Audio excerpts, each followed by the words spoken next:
तथा कथित गुरुओं ने भी पढ़ लिया होता ना मेरी माताओं, तो आज ये लोग ये बिल्कुल ना कहते कि महिलाओं को गायत्री मंत्र पढ़ने का बोलने का अधिकार बोलो नहीं। अगर इन्होंने सत्याग्रह प्रकाश को पढ़ लिया होता तो रामायण के उल्टे सीधे प्रसंगों को सुना करके हमें बरगलाने का प्रयास ना करते। और एक प्रसंग तो ऐसा सुना दिया ना जिसके हाथ है और ना ही पैर है। सभी मेरी माताओं, आप स्वाध्यायशील और शिक्षित लोग बैठे हुए हैं। एक महाराज जी को मैं इंटरनेशनल टीवी पर सुन रहा हूँ।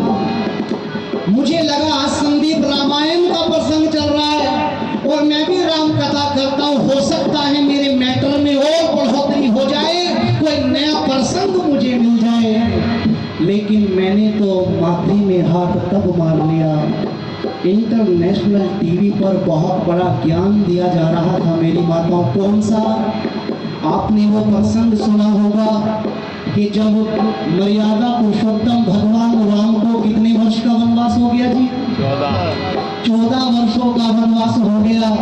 राम, लक्ष्मण और सीता जी तो वन में चले गए और अब भरत जी कहाँ रह रहे हैं? अयोध्या में नहीं रह रहे हैं। कहाँ रह रहे हैं? नंदीग्राम में कुटिया बना करके रह रहे हैं। ये प्रसंग जब टीवी पर चल रहा था तो मेरी माता महाराज बता रहे हैं कि जब 14 वर्षों तक भरत जी नंदीग्राम में रहे तो क्या खा करके जीवित रहे? तो उन्होंने जो खाया, जो महाराज जी ने बताया, आप भी सोचने पर मजबूर हो जाओगे। वो कहते हैं भरत जी 14 वर्षों तक गौ माता के मूत्र में दलिए को पकाकर खाते रहे। पढ़ा क्या आपने ये प्रसंग? अरे बोलो नहीं पढ़ा क्या?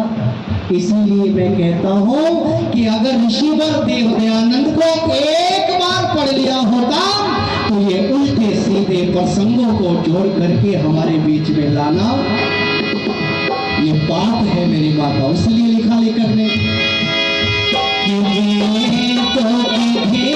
तो जाना और उसे का प्रचार